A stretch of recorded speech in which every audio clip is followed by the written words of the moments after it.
exatamente dentro das comemorações dos 250 anos de Campinas, o nosso Instituto Histórico, que aqui está representado pelo presidente, né, Adilson, resolveu conjuntamente, né, com o Centro de Ciências Letras e Artes, promover um ciclo de palestras com temas campineiros, né?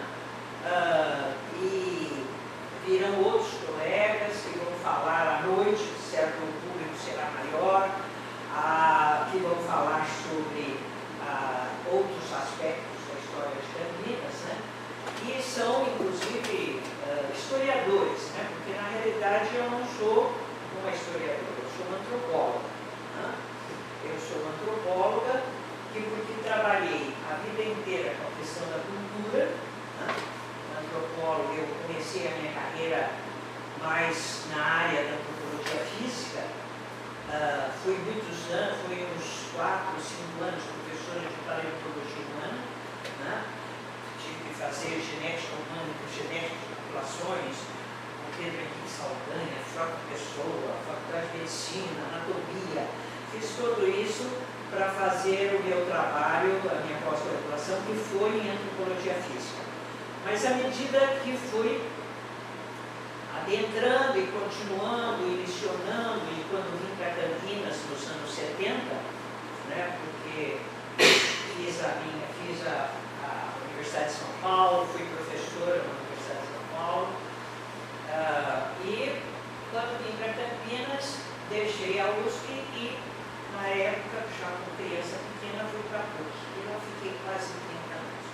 E fui me interessando, porque foi muito solicitada, no início de vários cursos, curso de comunicação social que estruturamos, o curso de turismo, que estruturei também com outros colegas, e fui muito solicitada nos anos 70, nos anos 80, e acabei, fui indicada para mim também, ajudei a criar o CONEPAC daqui de Campinas, em 1987, criamos o Conselho do Patrimônio Histórico Cultural de Campinas.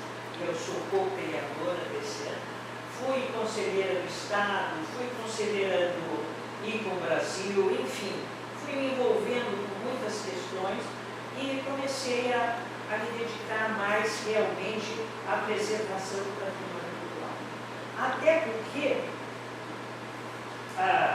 nos anos 80, eu não tinha muito interesse pela questão do patrimônio cultural, porque o IFAM, eu conhecia toda a história do IFAM, né? A Carta de Intenções de Mário de Andrade, em 1936, depois, quando foi criado no Estado Novo, o SPAM, ele tomou uma outra linha e ficou muito ligado à preservação do patrimônio construído. Porque com muitos arquitetos, com muitos engenheiros fazendo parte do conselho, né? E Rodrigo de Mello, que foi exatamente indicado por Getúlio Vargas para coordenar o SPAM, na época, né? Foi. Que gostosura, ver ex-alunas também.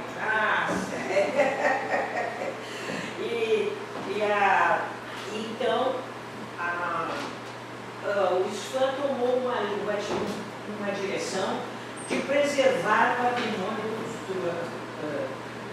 cultural construído. Então, foi a fase que eu chamo de pedra e cal, né?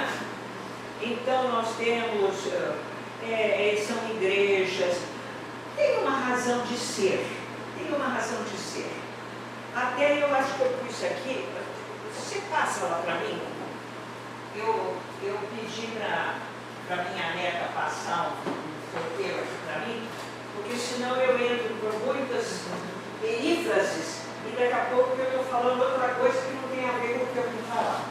Então, o que eu queria falar para vocês? Primeiro, antes da história do Islã, o que nós somos? Nós somos um gênero Homo sapiens, aquele que sabe que sabe. Né? E nós criamos, há uns 60 mil anos atrás, aproximadamente, nós tivemos, nessa história evolutiva da linhagem mamária, né, que nós somos, olá, bem-vindas, bem-vindos. Que gostosura, estou falando, ex-alunas. Não me enjoaram da aula, me enjoaram da aula da professora. Então, nós criamos, tivemos uma mutação, qualquer micróbio tem mutação, né? Nós estamos cheios de doenças aí que são resultado de mutações, né? Nós também, como um ser da classe mamária, nós temos mutações várias, né? Ao longo da trajetória evolutiva. E tivemos uns 60 mil anos atrás que nos deu a possibilidade de criar símbolo. Há uma diferença entre o símbolo e o sinal. Quando eu faço assim, isso é um sinal. Agora, se eu atribuir um significado a este toque, ele vira um símbolo. Então, se esse toque significar o que é, ele é símbolo. Ele se transforma de um sinal em símbolo. É para classificar aqui. Parar de conversar. Todo mundo já sabe. Então, eu atribuo um significado a um sinal e nós temos a capacidade de criar o símbolo. E foi essa capacidade de criar símbolos que nos deu a oportunidade de criar cultura, de criar, para começar, a língua. Né? Cada grupo humano seleciona uma série de sons, né? E começa a atribuir significado a esses sons. Eu costumava falar para os meus alunos que é muito curioso, tem um grupo africano que ele só emite som língua palatal. E cada um desses sons tem um significado. Eles se comunicam com os sons língua palatais. Né? Eles atribuíram. Nós criamos outros sons, né? E cada cultura cria, e cada povo que se ficou localizado em alguma parte do planeta foi fazendo a seleção dos sons para criar as suas línguas e, ao mesmo tempo, criando a sua cultura em função das necessidades de sobrevivência física e social. Né? Então, vai criando significados, vai criando instituições, e todo este conjunto de modos de fazer, pensar, sentir e resolver as questões para a sobrevivência, nós chamamos de cultura. Eu costumo insistir muito nesse termo, cultura, e nessa definição, porque eu já não aguento mais ouvir falar que cultura igual a arte. A grande parte das pessoas pensa que cultura é sinônimo de arte, que só a arte é cultura de um povo. Não, a culinária é cultura de um povo, é cultura. Né? A culinária, a maneira de prantear os mortos, tudo é cultural, tudo aquilo que nós criamos. Então, a cultura são os modos de fazer, sentir, resolver os problemas da sobrevivência e, ao mesmo tempo, o significado que nós damos tudo a isso também fazem a questão cultural. Então, há antropólogos que preferem a definição de cultura como sendo exatamente um conjunto de significados que perpassa toda a vida social de um grupo, dando a ela a oportunidade de se comunicar, de se viver e de projetar o seu futuro. Né? Então, a importância de nós conhecermos a cultura e de preservarmos, então, né? Então eu disse aqui, a diversidade cultural, o mundo tem a diversidade cultural. Cada povo tem a sua cultura de um jeito e nós temos que respeitá-la igualmente, né? Mas nem sempre foi assim. Mas, antes de falarmos como nós somos, a herança cultural que nós adquirimos ao longo da vida de uma sociedade, ela é importante por quê? Porque o nosso desenvolvimento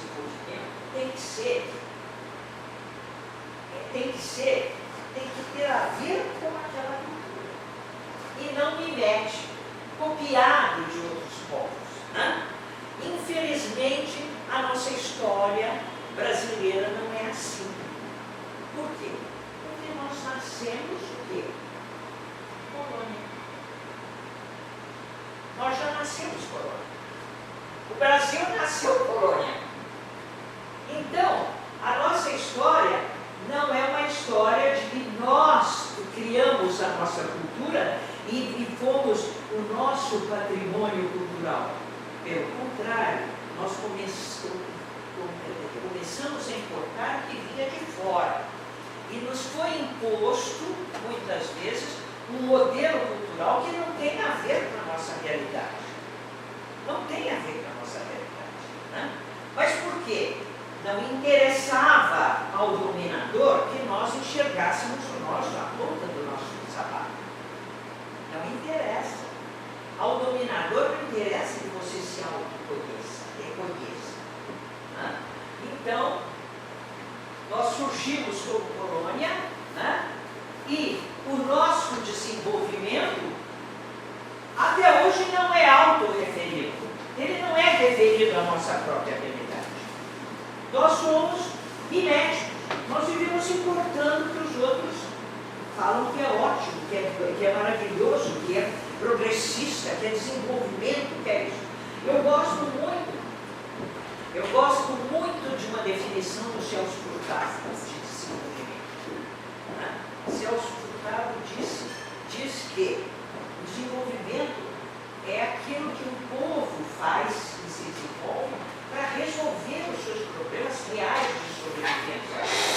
E é a partir dessa criação própria e real que o desenvolvimento tem que ser referido a essa realidade. Então ele diz no seu livro Cultura e Desenvolvimento em Época de Crise, né? É um livro muito bom do Celso Furtado, que ele diz o seguinte: se nós partirmos desse conceito, o Brasil não teve desenvolvimento até hoje.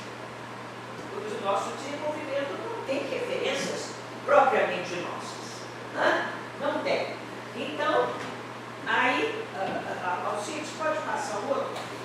Nós surgimos como colônia e o modelo do desenvolvimento dos países coloniais seguiu o modelo do século XVI. E há um estudioso de sociedades tribais, Marshall Challis, que ele tem uma frase que é proverbial: a história é decidida pelo poder econômico. Não tem barriga de dono, como diz o Paulo. Não tem barriga. O que decide a história é o poder econômico. Aliás, eu estou lendo, acabando de ler um livro de um historiador da Academia Francesa de Letras, excelente. As Cruzadas vista da perspectiva do oriental. São outras. As Cruzadas são horror. São horror. Então, eles baseiam todo o seu trabalho nos cronistas da época.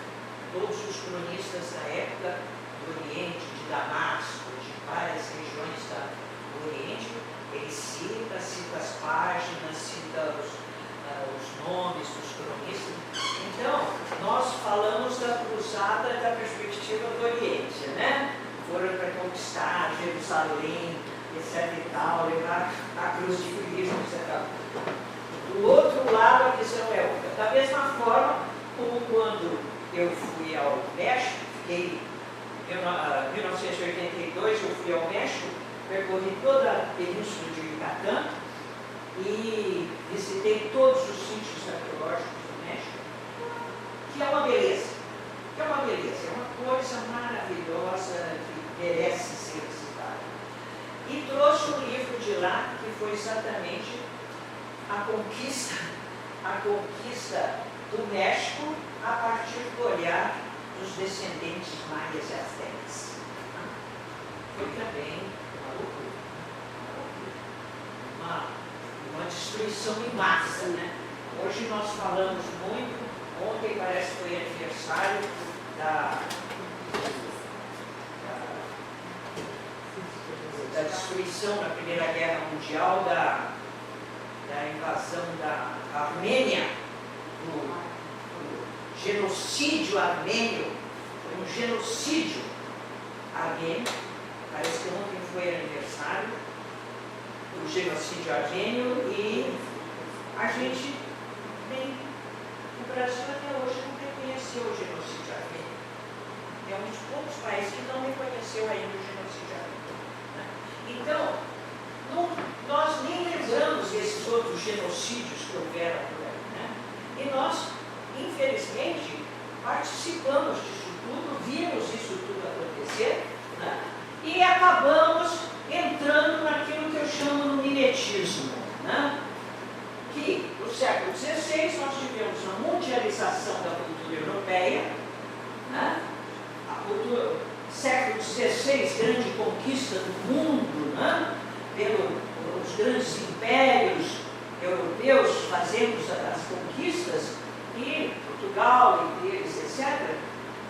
E nós temos, por exemplo, Fernando de Azevedo, que foi um grande estudioso da cultura brasileira, escreveu na sua A Cultura Brasileira, em 1942, ele diz o seguinte: toda a inteligência local foi mal formada propositadamente.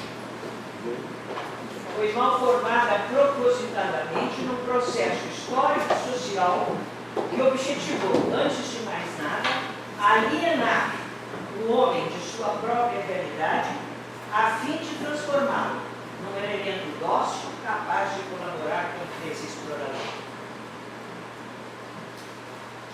Então, é isso. Werneck Sodré, e eu gosto muito dele, em 1970, Werneck Sodré disse: o que se formou no Brasil? Intelectuais com uma erudição livresca, vazia, meramente ornamental, uma cultura retórica e alienante quanto ao meio. Então, nós recebemos, quer dizer, para manter a situação de dominação, né, que nós ficamos durante muitos séculos. Eu costumo dizer que ainda nós temos a mentalidade do colono. Nós não saímos ainda da colônia emocional, psicologicamente. É uma coisa incrível. O sonho nosso todo é o sonho dominado que está lá na colônia e que é aí na metrópole. Todos nós que, eu quero ir a Paris, eu quero ir a Lisboa, eu quero ir a Calgary. O nosso sonho é ir à Europa, é conhecer os países da Europa, porque nós recebemos quase que subliminarmente toda essa necessidade de conhecer a metrópole, né? A metrópole, é lá que está tudo de bom, né? É lá que está tudo de sério, de melhor, né? E nós ignoramos a nossa própria realidade cultural, não temos interesse em conhecê-la muitas vezes, temos até uma certa aversão pelos nossos vizinhos. A América Latina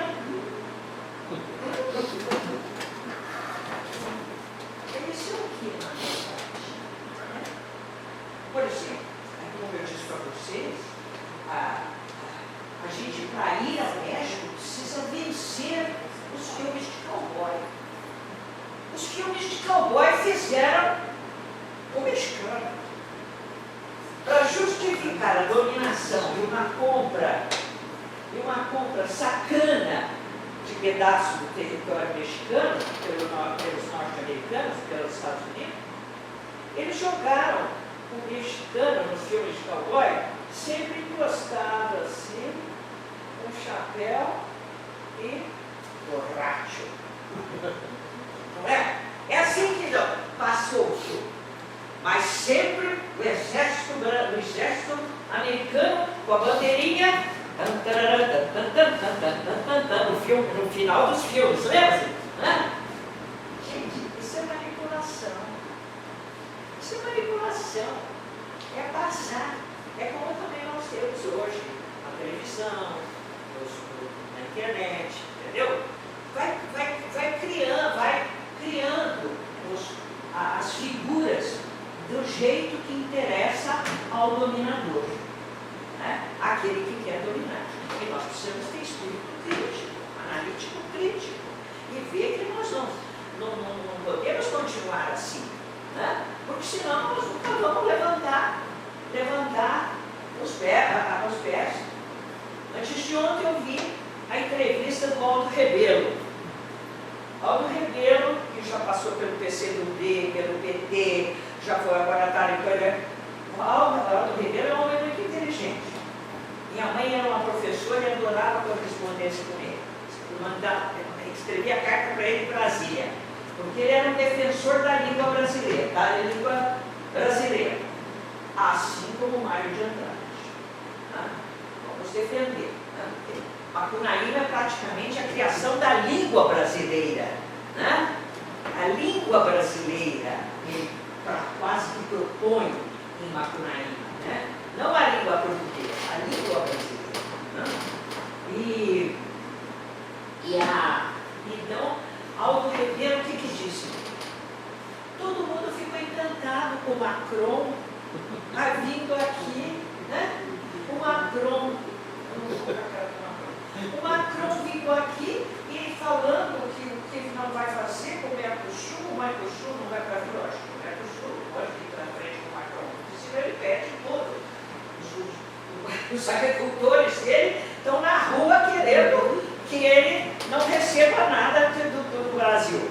Então, mas o Macron também agora vai fazer parte de um conselho que vai ser criado no encontro na Amazônia. E o Aldo Rebelo falou, isso não pegou, gente. Nós não podemos admitir. Eles vão querer impor um modelinho para nós. Eles vão querer dar diretrizes para nós.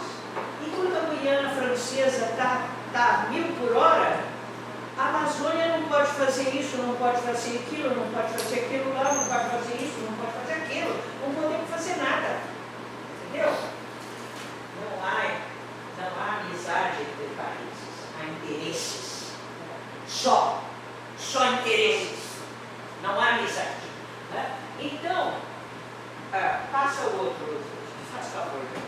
Então, o que eu queria? Então, o que nós temos que fazer? Como é que depois dessa situação toda apresentada por aqueles estudiosos e outros tantos que eu não trouxe aqui, em uma ocasião eu li um livro de um padre jesuíta que trabalhou na universidade ali, que eu não lembro agora o nome. Ele relata de cabo a rabo todo o ensino jesuítico, que foi um ensino também ligado para manter a dominação da cultura portuguesa. Aliás, tem um detalhe que até vocês devem ter passado por isso. Eu nunca consegui, nos meus cursos de história, chegar no mundo contemporâneo. A gente começava lá na Antiga Grécia.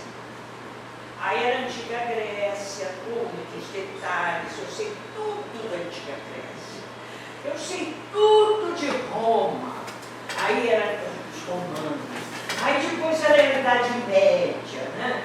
E os mosteiros, e os escribas dos mosteiros, e isso, aquilo, aí era depois a Renascença italiana, e agora, quando a gente ia chegar no tempo dos chegava quase no século XIX e acabei ficava voando.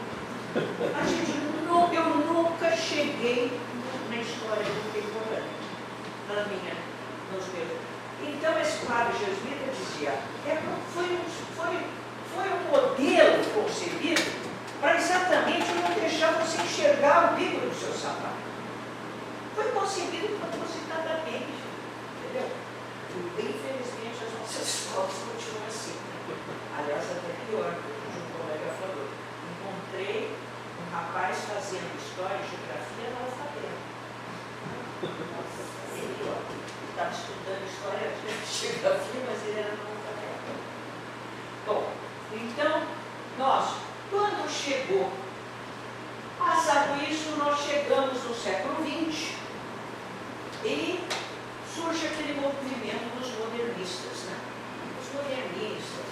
Então, no começo do século XX, vários intelectuais começam a viajar. O próprio Mário de Andrade, não sei se vocês já leram o livro dele, Adventista e Turista, do Mário de Andrade, muito bom, uma viagem que ele fez à Amazônia, né? Borges, tudo. Então, os modernistas, né? E depois eles começaram a viajar, foram até Minas Gerais, e estava aquele movimento todo de vamos pensar o que é a cultura brasileira, o que somos nós. Nós não podemos viver importando modelos da Europa. Um momento assim de consciência, né? De uma busca de conhecimento da nossa própria realidade. Aí muitos foram a Minas Gerais e aí ficaram encantados também com as construções das coloniais de Minas Gerais, e aí resolveram também que Minas Gerais seria uma representação da nossa brasilidade, né? Então, Minas Gerais representa a nossa brasilidade, né? Aquelas construções coloniais que não tem muito a ver com coisas europeias, etc. Então, vamos aí começar a discutir bastante isso, pensar e buscar as cores nacionais, né? E, nesse meio tempo, este Rodrigo de Melo Franco se faz conhecer pelo Getúlio Vargas, né? E, em 1936, ele, um ano ou 2 anos antes, ele procura o Mário de Andrade e pede para o Mário de Andrade conceber, em função das viagens que fez, dos conhecimentos que ele tem, tudo, veja como é que a gente pode criar um Instituto de Preservação do Patrimônio Histórico Nacional, né? Isso estava muito de acordo com os interesses do Getúlio, né? Do Estado Novo. Aí, esse Rodrigo de Melo Franco pede para o Mário de Andrade escrever a Carta de Princípios. Mário de Andrade escreve, só que Mário de Andrade é aquilo que eu disse, né? Quando ele cria a língua brasileira em Macunaíma, né? A verdadeira língua brasileira, e ele também, nessas viagens que ele fez, ele foi à Amazônia, ele foi tudo.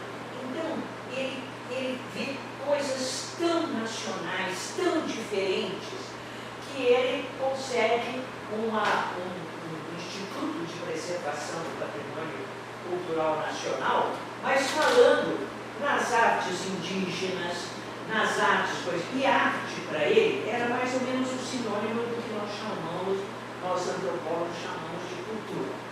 Ele usa o termo arte.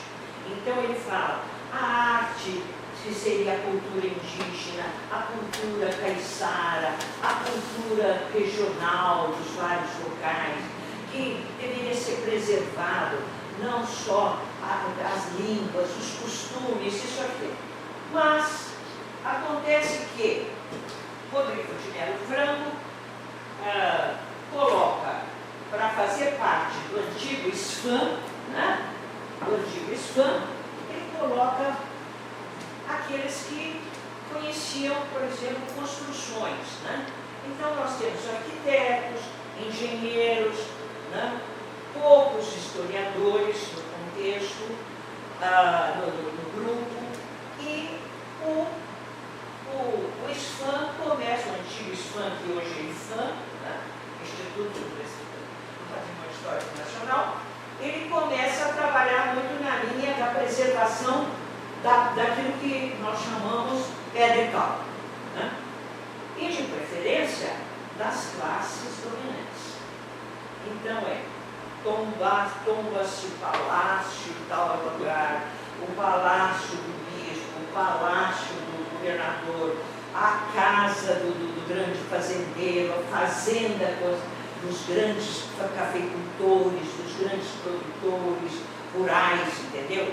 E tomba-se a casa disso, a casa daquilo, o terreiro daqui, o terreiro dali. Aí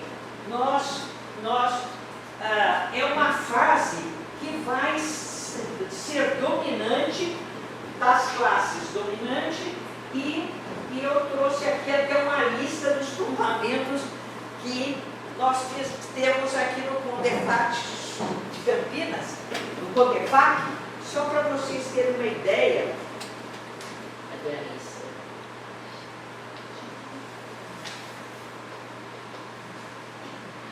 a listinha daqui já. Isso não é lá daquela época, é agora. Ou seja, o que eu vou falar é o seguinte: os conselhos estaduais, municipais que preservam, que passaram a existir neste período até 50, vamos dizer, 40 anos atrás, eles ficam repetindo a mesma história. Só para vocês terem ver. Olha aqui o que é esse tombamento do Condepac de Campinas. O prédio do Jockey Clube Campineiro. O Colégio Culto à Ciência. A Estação Cultura. O Solar do Barão de Itapura.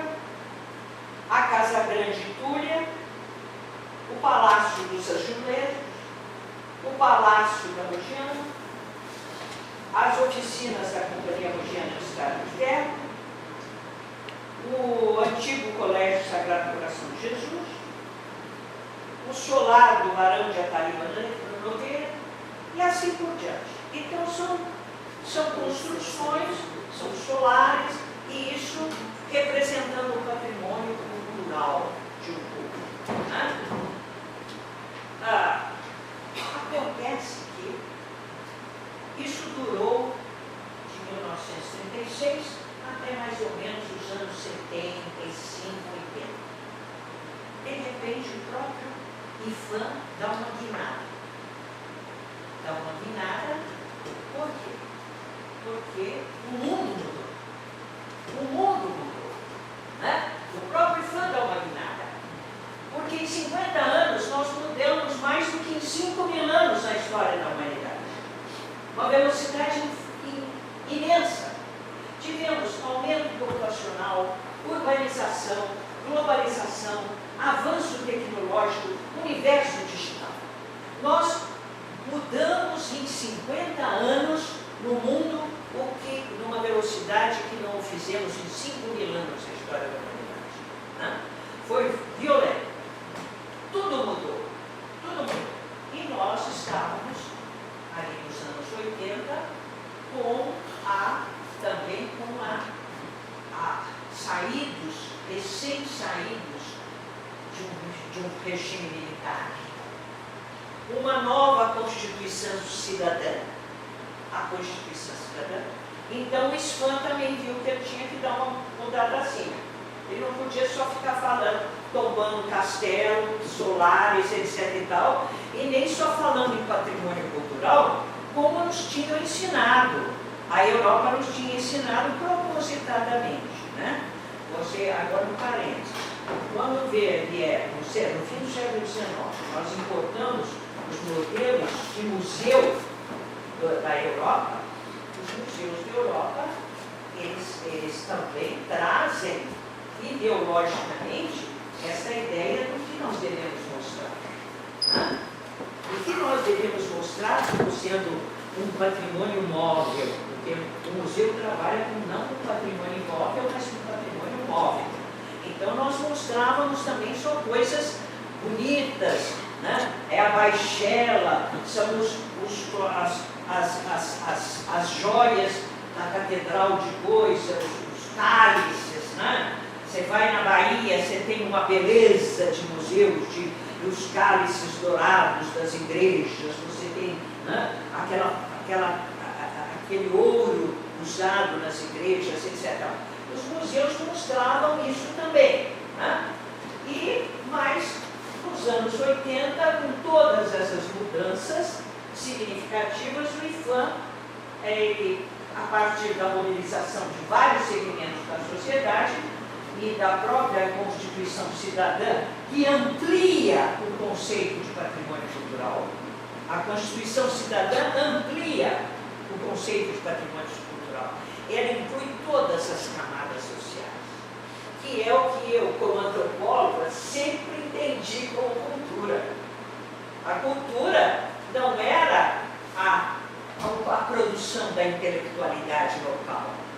Não era só a alta literatura, não era só a arte, um conceito também criado na Europa, propositadamente, aquela arte superior. Não era artesanato, não. Isso não presta. É como se fosse, não há criatividade no artesanato. É lógico que há. Há criatividade no artesanato, sim. Não é porque ele se repete. Né? Gravura também, você tira quantas cópias se quiser de gravura. Né? Você tira cópias de gravura. Então, mas acontece que são maneiras de conceber e de colocar a produção do povo, da população em geral, num nível subalterno, num nível de baixo. Não é as camadas sociais, a produção cultural digna de preservação é aquilo que está produzido pelas camadas sociais mais bem aquinhoadas e bem posicionadas na sociedade. Isto vai mudando e amplia o conceito de patrimônio cultural, histórico, artístico, e nós hoje concebemos que, na realidade, numa grande metrópole, por exemplo, Campinas, nós somos um mosaico de culturas.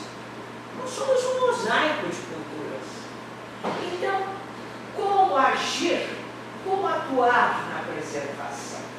Faça favor.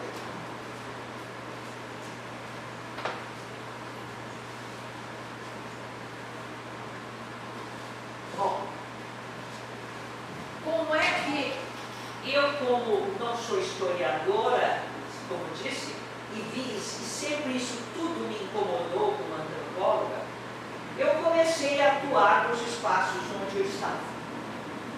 Eu era conselheira do Estado, do Nefat.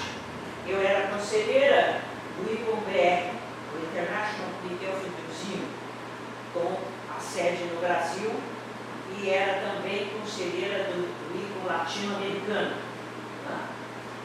E eu falei, eu não concordo nem que o patrimônio seja só material e nem concordo que ele seja só das classes dominantes, preservado. Eu vou trabalhar de uma outra forma, provocativamente. E comecei a trabalhar, concebi o projeto Brinquedos de Brincadeiras, Patrimônio Cultural da Humanidade. O primeiro, quando eu escrevi o livro, ao final de 2 anos e meio, da pesquisa básica antropológica, seríssima, feita com todo o rigor estatístico, porque eu sempre digo, eu tive 3 anos de estatística no curso de ciências sociais, entendeu? Para não entrevistar 2 pessoas e generalizar para o universo, que hoje está corrente. A pessoa entrevista 10 pessoas e generaliza para o Brasil inteiro. Não pode. Você tem que ter uma pesquisa estatisticamente significante. Durante 2 anos, fiz uma amostra significativa e falei, eu vou pesquisar cultura imaterial e da mais importante, brinquedos e brincadeiras infantis. Por quê? Porque ela é universal. É uma cultura universal. Toda a sociedade humana tem as crianças crianças brincam, e brincam muito parecidamente, porque faz parte do processo evolutivo do Homo sapiens. É parte necessária para o desenvolvimento dessa espécie. Ela não pode se desenvolver plenamente se não brincar. Hoje se fala muito em, como é que é? A empatia. Hoje tudo é empatia. A gente precisa ter empatia. Empatia você aprende brincando. Você brinca na rua com o aleijado, o preto, o branco, o amarelo, o inteligente, o burro, o dentuço, com todo mundo. E você aprende empatia na brincadeira, respeitando a todos, numa alegria total. Então, cada brinquedo e cada brincadeira, ela funciona de uma maneira para desenvolver aspectos musculares. Quando você brinca de pique, de correr, você está desenvolvendo, você não precisa ir na academia, você está desenvolvendo a musculatura. Quando você brinca de perna de pau, né, você está melhorando a postura ereta, que nós ainda não temos elas muito ereta. Muita gente tem dor na coluna, tem problema, né? Na coluna, etc e tal. Nós ainda não somos um ser perfeitamente ereto, né? Então nós temos que, aí você ajuda. Quando você brinca com o telefoninho de lata, você não está ouvindo, mas você está aguçando a audição. Você está fazendo força para ouvir. Quando você brinca com pegar os saquinhos, jogar, né? Jogar o saquinho, você está desenvolvendo toda a parte de motricidade fina, motricidade grossa e fina. Cada brinquedo tem amarelinho. Olha, a amarelinha é uma luxúria. A amarelinha existe no mundo inteiro. Você vai na África, tem amarelinha. Você vai na Índia, tem amarelinha. Em todo lugar tem amarelinha. Por que amarelinha? Sempre haverá uma pedra no meio do caminho. Sempre haverá uma pedra no meio do caminho. E você tem que aprender a se desviar dela para chegar no seu objetivo, no final, na sua realização. Mas, por outro lado, tem até um significado também metafísico, a amarelinha, que envolve questões também de vida, de morte, de passagem para outros níveis. Enfim, eu não vou falar aqui sobre o meu livro todo, que aí é uma outra palestra que um dia eu vou fazer, aliás, no mês de junho eu vou fazer essa palestra na minha academia de letras, sobre esse meu projeto. Aí, porque vocês, inclusive, se quiserem ver, entrem no meu site, reginamarciacultura.com.br. Lá tem uma ementa do livro, assim como de outros. Quando eu terminei esse projeto e levei o livro, a primeira edição foi impressa na própria universidade. Aí, quando eu levei o livro na reunião do Conepac, provocativamente, eu adoro provocar, aí eu cheguei lá, botei na frente de todos os meus colegas o livro. Mostrar o livro a capa.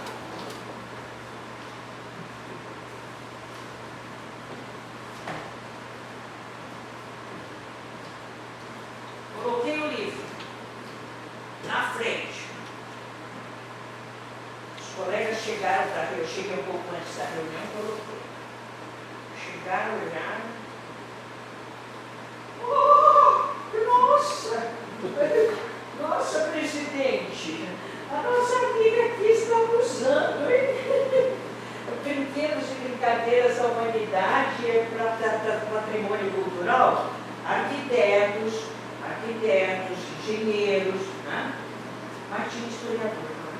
Aí, como é que a professora está me falando? Eu falei, é porque nós temos que começar a insistir por patrimônio, não é só pedra e pau, o patrimônio imaterial é muito mais importante do que o de pedra e cal. E todas as camadas sociais o criam, né? Que coisa bonita aquele, como é que é? Nessa corda, a poesia que depois o Chico Buarque fez a música. Essa cova grande. Morte e vida serena. Coisa linda, morte e vida serena. Que coisa linda a descrição daquilo lá, daquele ritual, né? É um verdadeiro ritual, né, que se processa na morte da Severina. É tão bonito. Aquilo é cultura imaterial, meu Deus do céu. Aquilo é cultura imaterial. E nós estamos cheios de cultura imaterial nas nossas camadas populares, né? Nós estamos cheias. Agora aqui em Campinas já começaram também a cultura imaterial. Todas as brincadeiras que eu documentei e pesquisei já são patrimônio imaterial de Campinas, votado por unanimidade no Condenato. O jongo, a dança do jongo, né? E as folias de reis, né? Eu tive uma professora magnífica, Marisaura Pereira de Queiroz, Sociologia Rural. Fiz Sociologia Rural com Marisaura Pereira de Queiroz, brilhante professora na USP. Ela escreveu sobre a dança de São Gonçalo. A dança de São Gonçalo.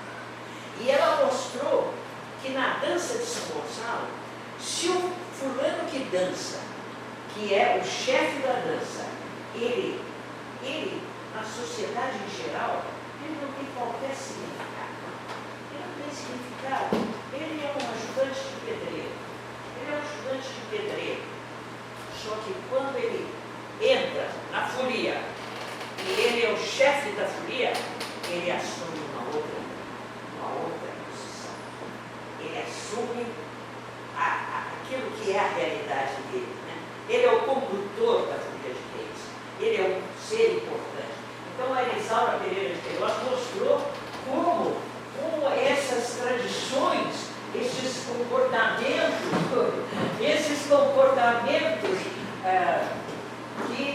que honra, hein, meu querido Toca? Que honra! Líder da apresentação. Líder da apresentação em Campinas. Então, ele mostra como é importante essa cultura imaterial, né? E nós não documentávamos isso. A partir dos anos 80, a partir da abertura que a própria Constituição Cidadã nos deu, é que o IFAM começou a fazer. E modéstia à parte, eu estive em Paris, eu fui para um congresso fora e passei por Paris e levei o meu livro, Brinquedos e Brincadeiras, e entreguei, pedi uma audiência com o chefe do patrimônio, coordenador do patrimônio cultural da Unesco, que só fazia material. Isso no começo dos anos 90. Quando eu entreguei para ele o livro e disse, isto é patrimônio material, modéstia à parte, não vou dizer que foi por causa que eu chamei a atenção dele, mas, em 1995, a Unesco abriu a coordenação do patrimônio material. Em 2000, no Brasil, foi criado, eu tenho todos os decretos do governo Fernando Henrique, do VEFOR, que era o ministro da cultura dele, da criação da Secretaria do Patrimônio Material no IFAM. Foi criado no ano 2000. Por quê? Porque é muito mais importante do que material. E aí nós chegamos aonde eu quero que vocês reflitam comigo. Isso eu fui extremamente provocativa. Depois, em 2009, eu lancei o livro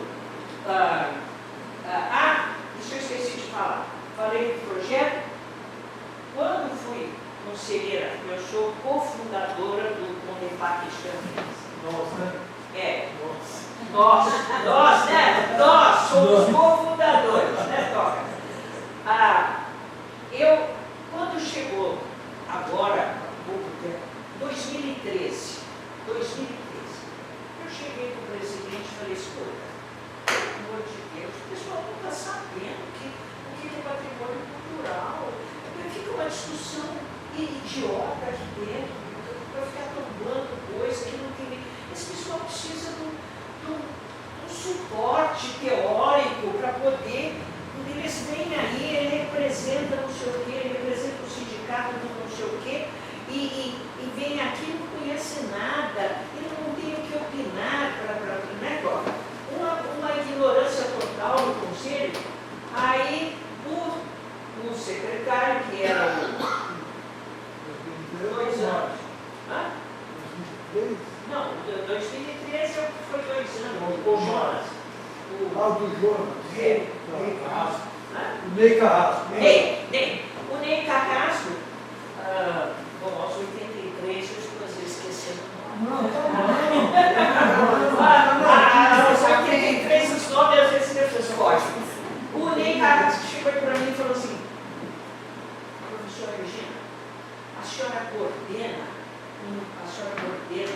um grupo para pensar e escrever sobre patrimônio cultural para a gente distribuir para você? Eu falei, deixa comigo. Fevereiro, mês todo de fevereiro de férias, reunimos Olga,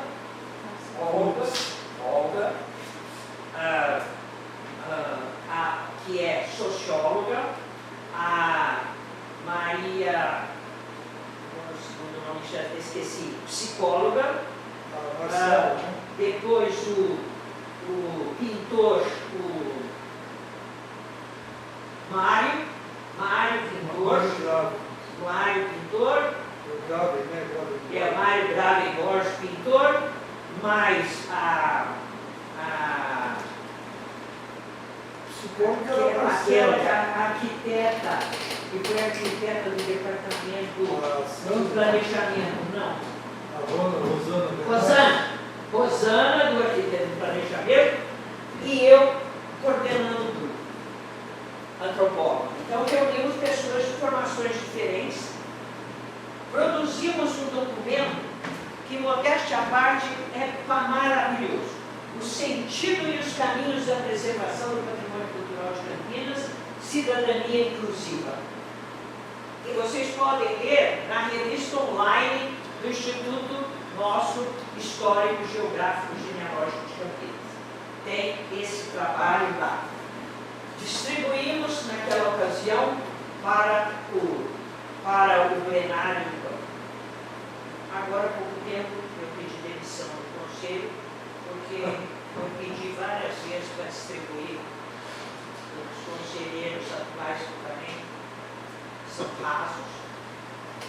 Desculpe, mas são rasos, muitos deles. Cabe a mim também, não? Sou conselheiro lá hoje.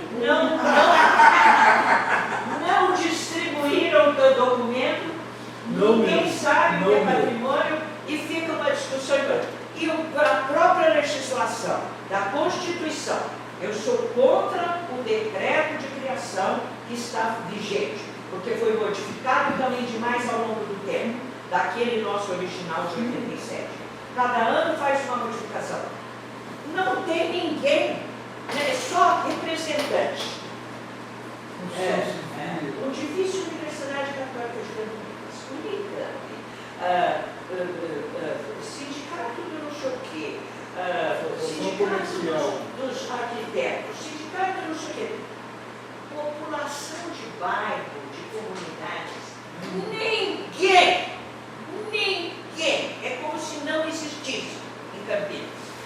E Campinas é, como eu disse, um mosaico de culturas, e todas elas legítimas. Então, esses conselhos, eu acho, quando eu vejo que as coisas não fazem, aí eu levo não ser um livro, mudança de rumo já, e botei tudo que precisava ser feito. Nada. Agora eu trouxe para vocês aqui, vou distribuir.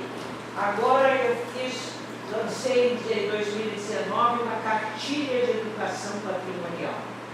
Peguei o texto meu acadêmico, paguei um jornalista e falei, passa o meu texto numa linguagem de nível médio, que eu quero que o motorista de táxi saiba o que é patrimônio cultural. Eu quero que a dona de casa saiba o que é patrimônio cultural e que ela é produtora de cultura. Como eu quis nesse projeto, que vocês precisam ver, o dia que eu vou falar na academia, eu vou trazer os vídeos da pesquisa. Eu quis que a criança entendesse que ela produz cultura. Porque quem entende que é parte da construção cultural de uma sociedade, vira cidadão com letra maiúscula. Cidadania se adquire com participação, sentindo-se importante dentro do contexto. É assim que se vira cidadão de verdade. Né? Não, é você entender-se partícipe da construção da sua sociedade. Então eu quis que a criança entendesse que ela produz cultura. Quando ela inventa a brincadeira, quando ela brinca, quando ela inventa, quando ela transmite de geração em geração, ela está transmitindo cultura. E se você começa a trabalhar lá embaixo como um ser humano, para que ele entenda-se, não aquele coitadinho lá do começo da nossa história, o eterno dependente. Quando ele entende que ele produz, ele muda. O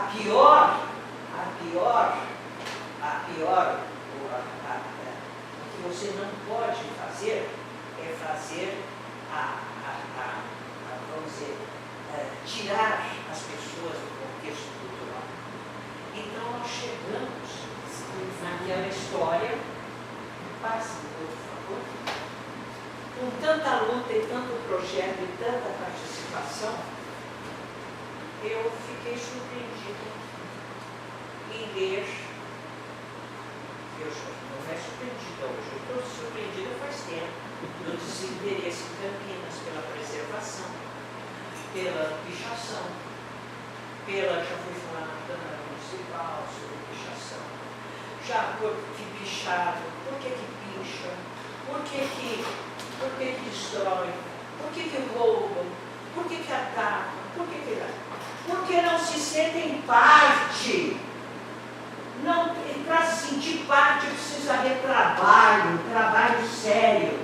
Não é constituindo uma comissão de uma força-tarefa só para punir. Não é isso. É um trabalho diuturno, de conscientização de que você é parte da construção daquela sociedade. No momento em que você, o sujeito, nós temos um mosaico de culturas. Pessoas que vieram de todo lugar do Brasil. Eu fui dar um curso para as professoras da FUNEC, e elas me pediram, e eu falei, olha, vocês têm um prato cheio na mão. Vocês têm gente aprendendo a ler e escrever, gente que veio do Piauí, gente que veio do Centro-Oeste, gente que veio da... Você pode trabalhar com elas elas podem escrever sobre as brincadeiras delas na terra delas. E se você mostrar para elas que isso é cultura, elas vão se sentir importantes. A senhorinha que está lá com 80 anos aprendendo a escrever, ela vai ficar importante, porque ela é detentora de um patrimônio cultural. Ela é uma memória viva. Ela é uma memória viva de um patrimônio cultural. Ela traz aquilo, ela sabe brincar, ela sabe ensinar a brincar. Então, isso que nós temos que fazer para botar as pessoas dentro da cidade. As cidades são megalópolis. E o problema que nós estamos enfrentando de vandalismo é geral, é no mundo inteiro. É porque hoje nós temos, no Brasil, 87% da população está no centro urbano. Nós temos só, acho que é 13% nas últimas análises, que estão na zona rural. Né? Só. O resto está tudo na cidade. Essa gente veio para cá sem saber como o seu patrimônio cultural do interior de Goiás, do interior do Piauí, do interior daqui, e nós não valorizamos. Então alguém falou, mas o monumento todo, arrancaram a cabeça do Guilherme de Almeida. Tudo bem, é triste, eu também não quero porque Guilherme de Almeida é um valor enorme para nós, principalmente não só como poeta, mas como grande líder da Revolução de 32, né? Então, eu acho o seguinte, mas não pode ter só o busto do Guilherme de Almeida, e não só o do meu querido Carlos Gomes, entendeu? Eu adoro, eu canto e gosto de Carlos Gomes e quero que haja um teatro de ópera devido em Campinas para a gente poder montar uma ópera de Carlos Gomes como manda o figurino. Porque quando eu estive na Itália, eu subi assim, fui ver uma ópera em Milão, no Alla Scala de Milão, na hora que eu subi a escada, eu fiquei emocionado. No topo, 2 bustos, Verdi e Carlos Gomes. Aqui, você não tem nada, você não consegue ouvir uma ópera, porque o teatro não tem fosso, é um cinema reformado. Então, mas não é só Carlos Gomes, não só Guilherme de Almeida que fazem cultura. É também o senhorzinho lá que está cultivando, faz 30 anos a família, 40 anos cultiva a folia de reis. Por que não tem um busto também? É preciso também valorizar esses recém-chegados que para a cidade vieram, para os grandes centros urbanos vieram. Eles foram destituídos do seu patrimônio cultural. Eles já estão aqui morando a 2 horas do centro. O centro não se revitaliza para trazer as pessoas para o centro e, por exemplo, uma feira de artesanato, um centro artesanal. Então, primeiro, eu disse, quais são os problemas que nós temos? Visão equivocada de cultura que eu já falei. Isso é geral. Uma vez eu mandei uma carta para um vereador que falou besterol sobre cultura.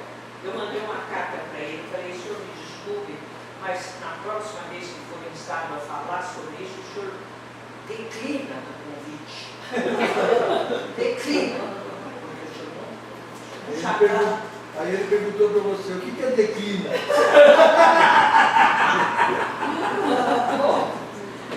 Outro problema. Então, por que não acontece? Porque também a Secretaria de Cultura sempre foi desprestigiada na administração.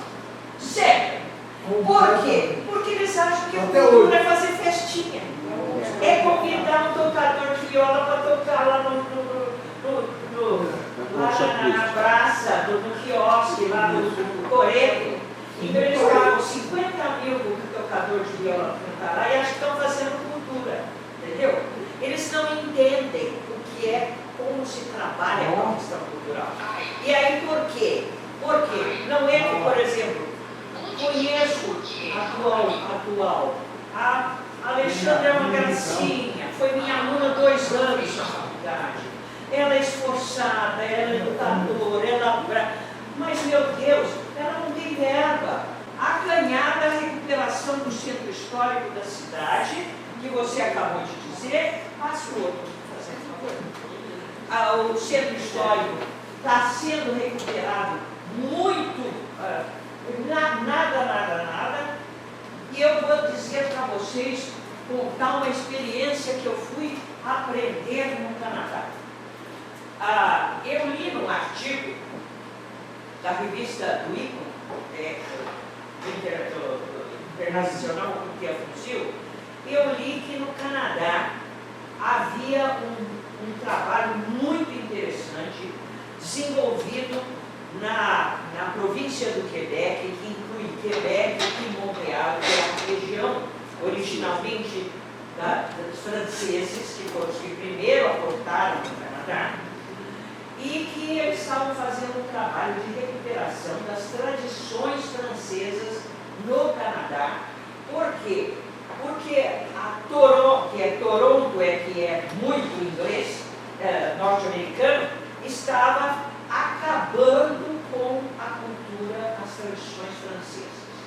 Então, a província do Quebec resolveu fazer um trabalho intenso para recuperar todas as tradições culturais da região do Quebec, mas não só das classes dominantes.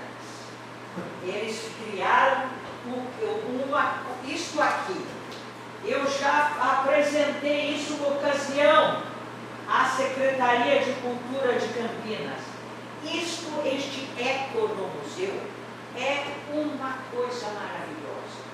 Ele dá, o museu não é da federação, não é do Estado e não é da prefeitura. O Economuseu é do artesão. Só que ele segue todo uma rigidez de uma organização do Economuseu. Tem a área de produção, tem a área de exposição do material da produção, por exemplo, papel artesanal. Tem a área da produção do papel artesanal, a visualização do processo produtivo. Depois tem um setor que é uma biblioteca. Uma biblioteca você senta, ou você digita e lê por internet, ou você pega livros e lê sobre o assunto que está sendo trabalhado ali. Depois você tem a área da exposição de tudo que foi feito com papel artesanal. E finalmente você tem a área da venda, né? E quem recebe é a própria associação de artesãos ou um só artesão. Se ele cria o Economuseu de acordo com aquela, e aquilo é supervisionado pela Universidade de Laval, onde eu estagiei. Eu estagiei na Universidade de Laval com Monsieur Cyril Simard. Né? Cyril Simard foi meu orientador. Eu viajei grande parte do Canadá, de toda aquela região da província do Quebec, para conhecer. Eu não trouxe isso para vocês. Um dia eu quero falar só sobre Economuseu. Tem Economuseu de tudo. Produção tradicional da manteiga, a moda francesa. Produção tradicional do queijo. Produção tradicional do mel. Produção tradicional do artesanato em madeira. Produção artesanal de uma beleza. Então não foi só a cultura literária e nem científica, essa também foi recuperada, pois foi as tradições da população como um todo. Porque os trabalhos, as rendas francesas tradicionais, né, que são feitas manualmente, né, as rendas francesas, no Canadá estava se perdendo tudo. A avalanche da cultura norte-americana é muito grande. E aí eu descobri isso num congresso que eu coordenei, eu não sabia por quê. Olha como é que as coisas funcionam. Toda vez, nosso amigo, que é embaixador, deve ter um dia saber disso, da academia. Eu coordenei um encontro mundial de cultura no Iniri, em São Paulo. Coordenei uma mesa, fui convidada para coordenar uma mesa. Quando teve o encontro mundial de cultura no Iniri, veio uma canadense. Ela contou, nesta mesa que eu coordenei, ela contou o seguinte. Ela disse, eu atravessei o Equador para vir a Lefkada. Eu sou da região da cultura francesa no Canadá, da província do Quebec. Vocês sabiam que toda vez vocês têm que policiar a sua os tratados que o seu país mantém com outros países. Porque toda vez que os Estados Unidos fazem um tratado de cooperação com o seu país, como fez várias vezes com o Canadá, o último item é o seguinte. A última cláusula, obrigado. A última cláusula é a seguinte: o país com o qual estamos agora mantendo este acordo de cooperação se obriga a veicular a indústria cultural norte-americana durante 20 anos. É por isso que hoje nos jornais, as nossas rádios só tocam música estrangeira. Não toca. Os jovens só cantam música americana. Ninguém canta. Ninguém canta música brasileira. Raramente. É só música americana. Nas festas, nos bailes. Eu não sabia desse item. Ela falou, vocês têm que policiar o Ministério das Relações Exteriores. A nossa cultura da região de Quebec foi praticamente destruída. Se nós não tivéssemos tomado dentro da universidade uma posição para recuperar tudo através dos ecomuseus, dos museus de rua. Quantos museus de rua eu vi no Canadá? Você vai passando na rua, tem os museus de rua, né? Então você passa, tem ali vários painéis falando, e aí ele te atrai também para o museu que está fechado, né? Porque ele te chama a atenção.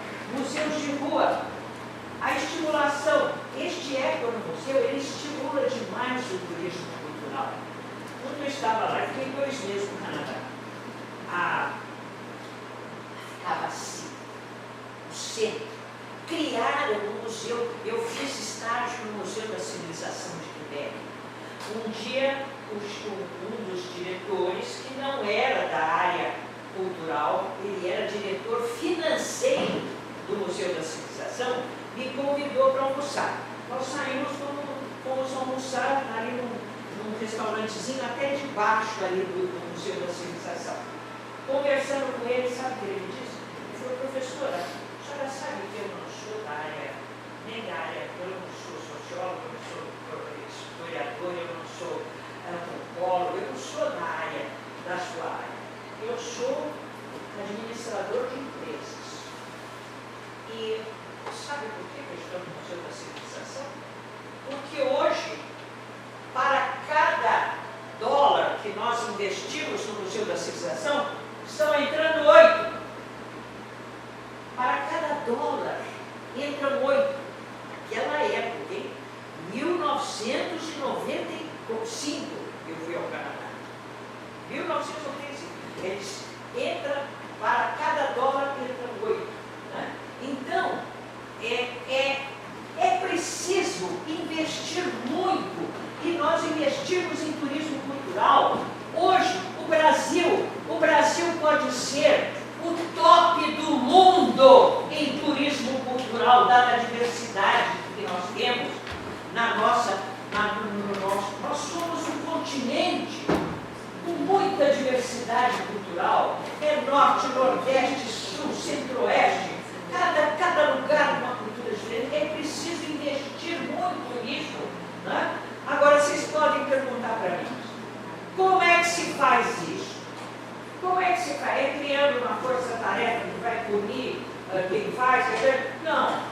Nós temos que criar, temos que trazer essa gente para nós, criarmos projetos importantes que todos os bairros possam participar, possam se envolver, possam gostar daquilo, né?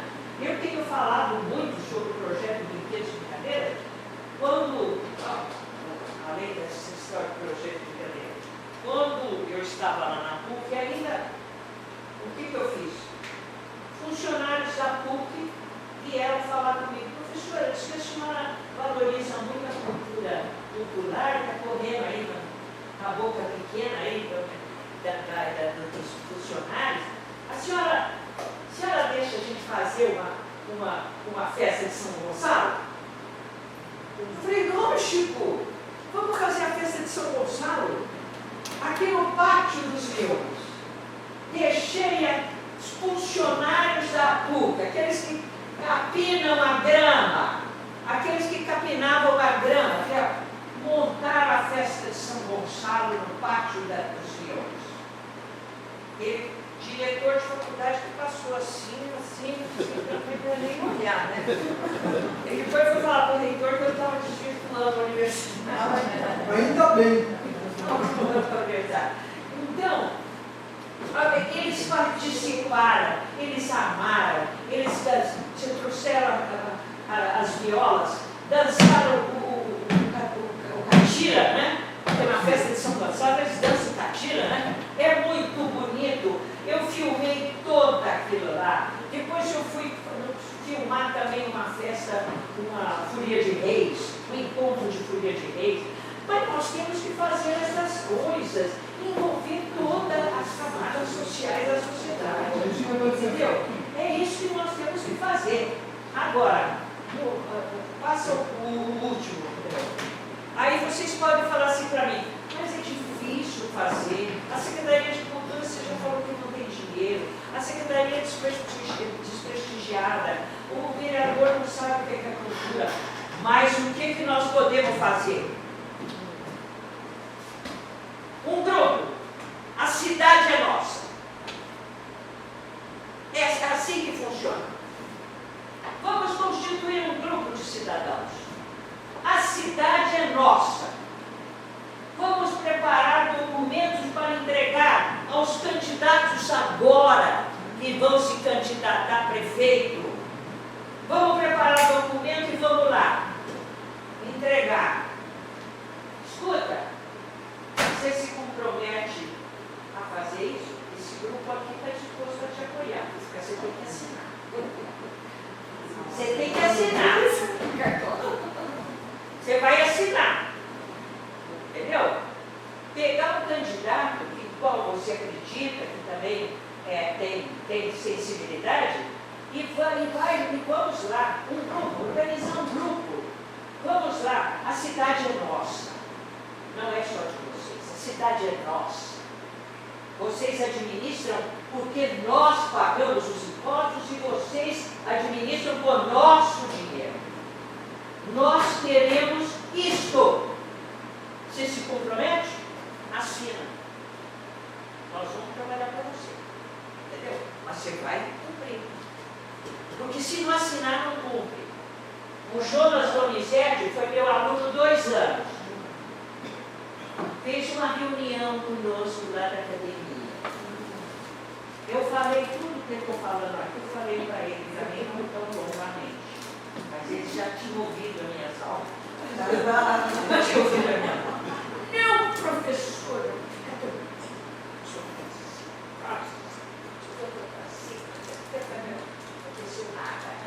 Não aconteceu nada. Tem que assinar. Tem que assinar. E se não cumprir, nós vamos no jornal. Vamos no jornal. Vamos dizer que não está fazendo nada.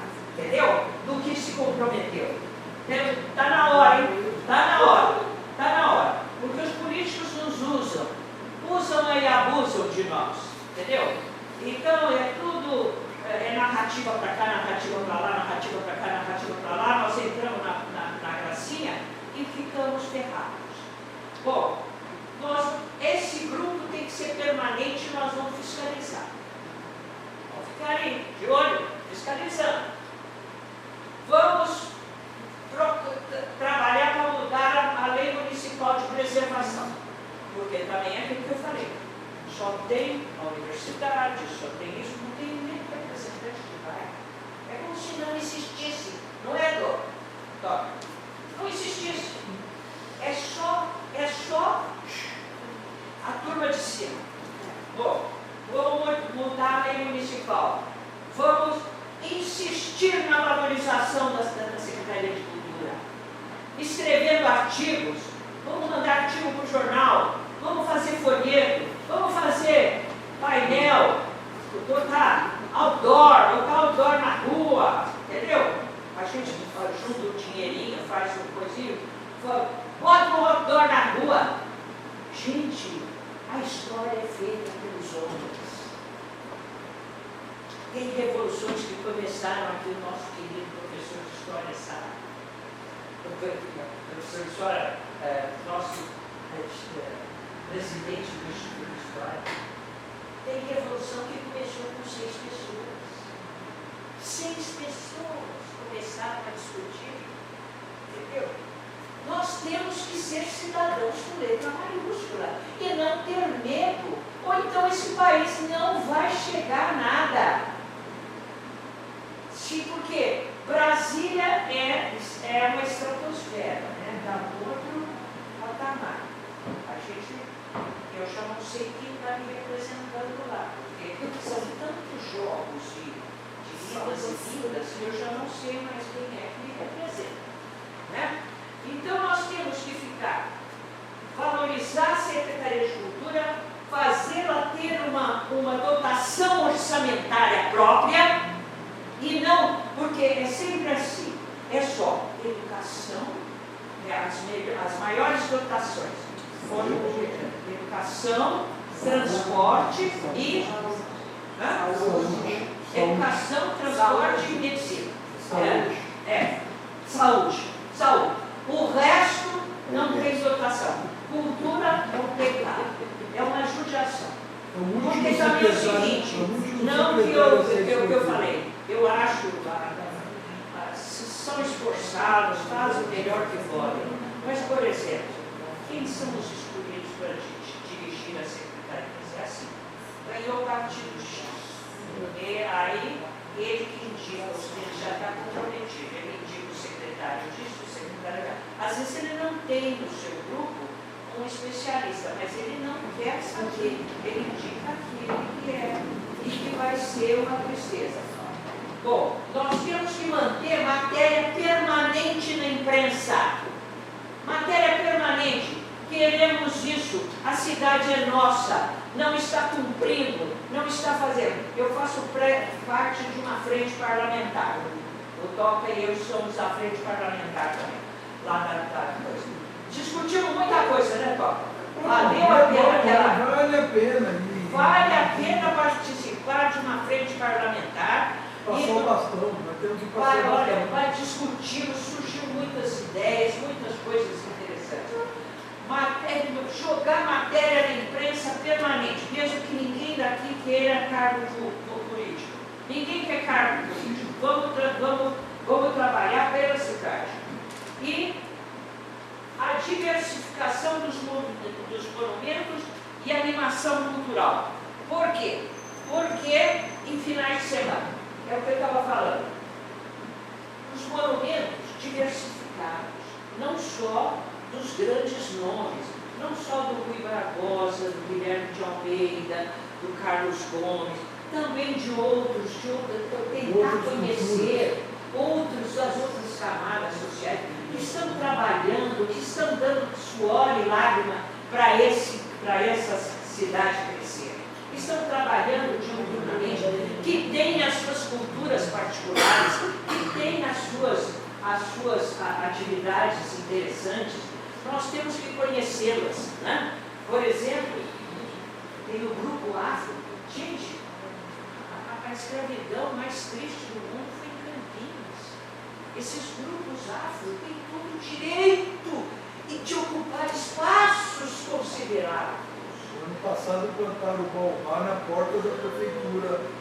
Ano passado eles plantaram o baobá em frente ao prédio da prefeitura. E eles queriam que plantasse esse baobá.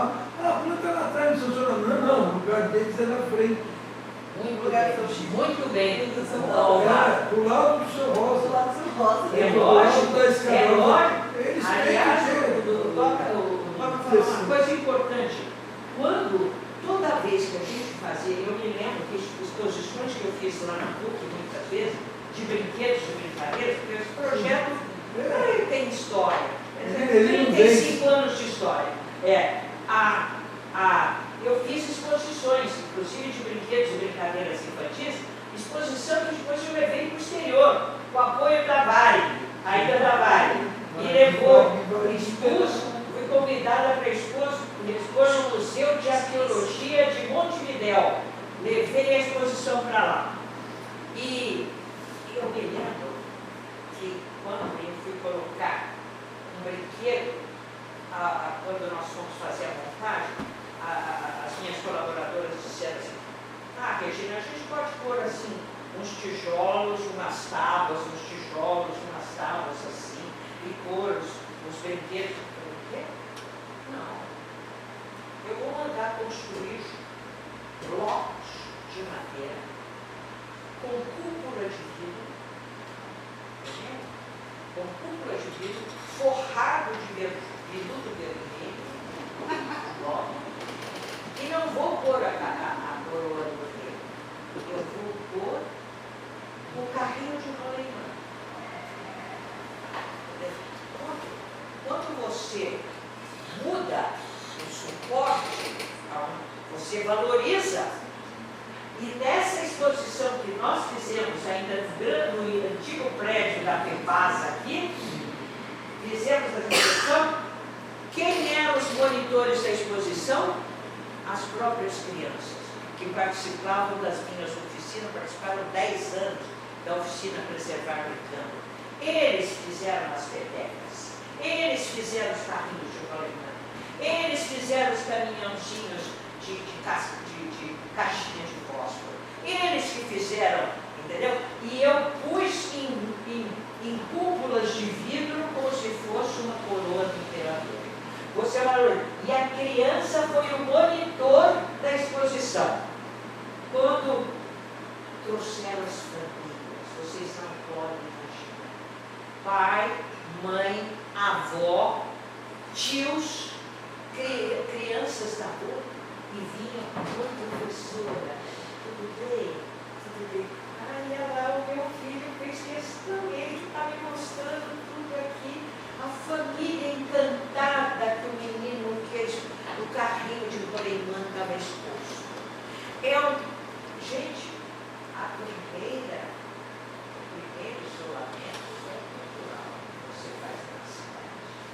Vocês olham. E aí, o que sobra? Vamos acabar com isso aí, vamos pichar, vamos roubar, vamos saquear, vamos... Essa gente está aqui nas grandes metrópoles sem possibilidade de viver a sua cultura local. De vivenciar os seus valores, que é isso que dá sustentação à nossa vida. Se eles não puderem, eu me lembro que uma vez uma professora chegou, uma professora de escola primária, chegou para mim e falou assim, não, minto, chegou para mim, ela acabou sendo minha aluna.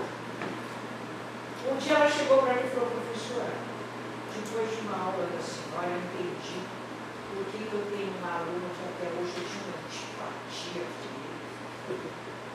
E depois que a senhora veio essa aula, eu entendi. Eu falei, por quê? Ela falou, toda vez que eu chamava ele lá na frente, ele chegava assim. Eu achava que ele estava querendo me enfrentar alguma coisa. Eu falei para ela, de onde ele veio? Ele veio lá do Centro-Oeste, lá do Mato Grosso. Eu falei, você já pensou como é que é a vida lá? Lá tem que... O pai fala para ele desde pequeno, você tem que ser forte, filho. Porque se ele não for forte, e se ele não enfrentar a vida, ele não sobrevive. Então, a posturinha do menino está dizendo isso para você. Eu sou forte. Né? Você está pensando que ele está te gritando. Que ele está querendo brigar com você, mas ele está querendo... Ele faz aquilo que ele aprendeu. Ele aprendeu. O postural é cultural. O postural é cultural. A voz. Você sabe que o timbre da voz é cultural? Vá em lugares mais afastados, menos favorecidos em termos de escolaridade, em termos de financeiros. A voz é anasalada. A nossa é diferente. A nossa é mais baixa. O timbre é diferente. Você vai nesses lugares, Você viu? Você viu a dona Cláudia? Ela está... É uma voz mais nasalada. Tudo isto é cultural. A postura daqui, né? Então, nós temos que entender todas essas coisas para podermos fazer da nossa cidade um espaço realmente empático, verdadeiramente cultural e onde possamos viver em harmonia. É difícil, porque as grandes metrópoles não é só Campinas. Todas as grandes metrópoles estão enfrentando esses problemas, né? Todas. E então fala, não, mas o vandalismo é também por causa da droga. Mas se a pessoa vai para a droga, eu falo que ela tem 3 caminhos. Você tirou as cópias daquilo que eu falei, daquele artigo? Não. Tem um artigo meu, que vocês procurem no Hora Campinas, chama, o artigo saiu há um mês atrás, ele se chama Barbárie na Metrópole, onde eu falo exatamente um pouco sobre isso que eu estou falando, e eu mostro que você pode, essa barbárie, quando a pessoa, o que vem, esse que eu chamo de,